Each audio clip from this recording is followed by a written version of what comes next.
तो किसान भाइयों नमस्कार, स्वागत है आपका आपके अपने YouTube चैनल पर। तो किसान भाइयों, आज की इस वीडियो में हम बात करने वाले हैं गेहूं की खेती के अंदर जो भी खरपतवार उगते हैं, फिर चाहे वो चौड़ी पत्ती वाले हो, फिर चाहे वो स्क्री पत्ती वाले हो, तो उनको हम किस तरह से कंट्रोल कर सकते हैं पहले पानी के ऊपर ही, और हमें किन किन बातों का ध्यान रखना है, किन दवाइयों का स्प्रे हमें करना है। तो ये सब जानकारी आपको इस वीडियो के अंदर मिलेगी, तो वीडियो को पूरा ज़रूर देखना और अभी से वीडियो को लाइक ज़रूर कर दीजिए। चलिए किसान भाई, वीडियो शुरू करते हैं। वीडियो शुरू करने से पहले अगर आपने अब तक चैनल को सब्सक्राइब नहीं किया तो चैनल को सब्सक्राइब कर लीजिए और पास वाली घंटी को दबा लीजिए ताकि आने वाली वीडियो की नोटिफिकेशन आपको मिल सके सबसे पहले। देखिए किसान भाइयों, सबसे पहले तो हम आपको बता दें कि गेहूं के अंदर जो मुख्य जो खरपतवार उगते हैं वो होते हैं एक चौड़ी पत्ती वाला और एक सकरी पत्ती वाला। दो तरह के खरपतवार, जैसे कि अगर हम सकरी पत्ती के अंदर लगाएं तो गुली डंडा, प्याजी या पलंजी बोल देते हैं जिसको, ये चीज़ें होती हैं। और दूसरी अगर हम चौड़ी पत्ती खरपतवार लगाएं तो उसके अंदर बथुआ, बेल और जंगली पालक, मेथी और अलग अलग तरह से, जैसे कि अलग अलग क्षेत्र में अलग अलग नामों से भी बोला जाता है इन खरपतवारों को। जैसे कि अगर गुल्ली डंडे की हम बात करें, मंडूसी बोला जाता है। तो किसान भाइयों, वैसे तो अगर हम देखें तो अलग अलग क्षेत्र में अलग अलग इनके नाम होते हैं, लेकिन मुख्यतः जो होते हैं गेहूं की फसल के अंदर यही ज़्यादातर खरपतवार होते हैं। और किसान भाइयों, अगर हम बात करें, जैसे कि अगर आप लोगों ने पानी लगा दिया है अपनी गेहूं की फसल में, तो देखिए, अगर जैसे कि गेहूं की फसल जो हमारी होती है, गेहूं की फसल क्या कोई भी फसल इसके अंदर होती है जिसके अंदर खरपतवारों की संख्या अगर ज़्यादा होती है, जितनी हम उसको खुराक देते हैं आधे से ज़्यादा, तो हमारी जो खुराक होती है, जो हम फर्टिलाइजर देते हैं या कोई भी खुराक देते हैं, जो माइक्रो न्यूट्रिएंट देते हैं, तो वो उनको लगती है जाके, जो खरपतवार होते हैं हमारी फसल को, तो उसके अंदर से आधा ही खुराक मिल पाती है। तो हमारा उत्पादन कैसे बढ़ेगा। और आज की डेट में क्या है कि हर किसान भाई के सामने ये समस्या आ रही है। जो दवाइयाँ हम पहले इस्तेमाल करते थे, जो प्रोडक्ट हम पहले इस्तेमाल करते थे, वो आज की डेट में हमको डबल डोज के ऊपर उसका इस्तेमाल करना पड़ रहा है। तो यही समस्या है, हर किसान भाई के साथ यही समस्या है। तो किसान भाइयों, हम आपको सिंपल सा तरीका बताएंगे। सबसे पहले बात करते हैं किसान भाइयों सावधानियां कि कोई भी आप खरपतवार नाशक का इस्तेमाल करते हैं तो उसके अंदर मुख्यतः सावधानियां जो रखनी होती है, सबसे पहले अच्छी दवा का चुनाव, और उसके बाद बिल्कुल साफ सुथरा पानी हो।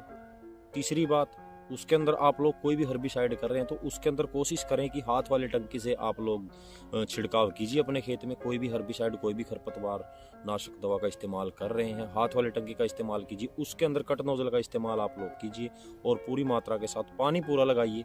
जैसे कि लगभग कोई भी हर्बिसाइड है तो उसके अंदर 150 लीटर पानी लगाना बहुत ही जरूरी होता है। ठीक है। तो हम लोग आज की डेट में क्या कर रहे हैं, हमारे किसान भाई क्या कर रहे हैं, या तो फिर ट्रैक्टर वाला पंप होता है उसके साथ छिड़काव कर रहे हैं, या फिर इलेक्ट्रॉनिक पंप आ गए हैं उनके साथ छिड़काव कर रहे हैं। सबसे पहले बात होती है किसान भाइयों, जो रिकमेंड करती है कंपनियां, उसके ऊपर अगर आप लोग चलते हैं, जैसे कि कोई भी हर्बिसाइड है, कोई भी खरपतवार नाशक दवा होती है, तो उसके अंदर लगभग 150 लीटर पानी का इस्तेमाल आपको करना है। अब बात कर रहे हैं हम किसान भाइयों गेहूं की फसल की। गेहूं की फसल के अंदर अगर हम बात करें तो चौड़ी पत्ती के खरपतवारों की, सबसे पहले हम बात करते हैं चौड़ी पत्ती के खरपतवारों की। जैसे कि आप लोगों ने पहला पानी लगा दिया है, 20 से लेकर 25 दिनों के अंदर पहला पानी लगा दिया है, और आपके उसके क्या करना है कि देखना है कि आपके खेत में खरपतवार कितना बड़ा है।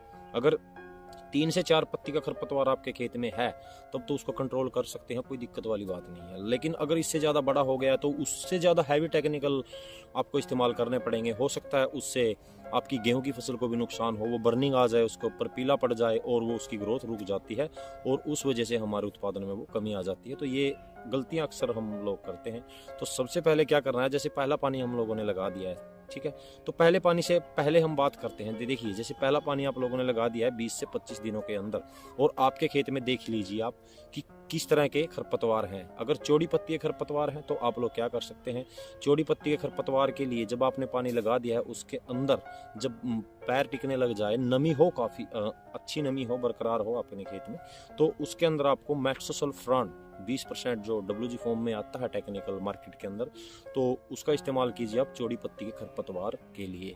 तो उसका इस्तेमाल कीजिए, लगभग 150 लीटर पानी का आप लोगों को इस्तेमाल करना है उसके अंदर, और आपको पूरी मात्रा उसकी लेनी है, उसके ना ज़्यादा लेनी है ना कम लेनी है। अगर आपके खेत में चौड़ी पत्ती का खरपतवार है, जैसे कि बेल, बथुआ या जैसे कि वो होता है जंगली पालक वगैरह होते हैं, तो उसके लिए आप मेट्सोसल्फान टेक्निकल आता है हर कंपनी का, अच्छी सी कंपनी का ले लीजिए। आप पूरी मात्रा इस्तेमाल कीजिए, साफ पानी का उसके अंदर इस्तेमाल कीजिए, हाथ वाले टंकी का इस्तेमाल कीजिए, तो आपको डेफिनेटली अच्छे परिणाम इसके मिलेंगे।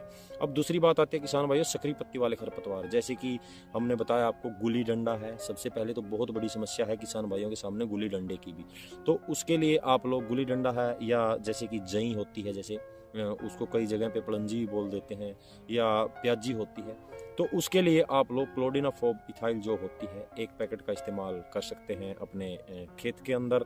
लगभग 150 लीटर पानी के अंदर आप लोग इस्तेमाल कीजिए।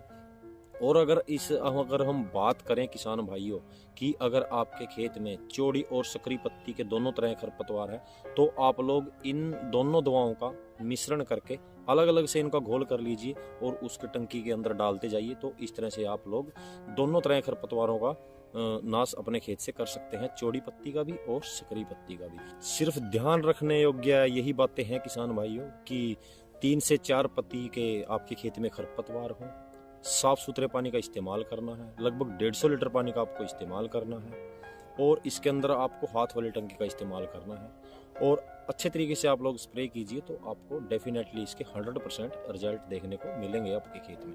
तो मेरे ख्याल से जानकारी किसान भाई आपको समझ में आ गई होगी। कोई अगर आपका सवाल हो तो कमेंट सेक्शन आप लोगों के लिए खुला पड़ा है, आप लोग कमेंट करके पूछ सकते हैं।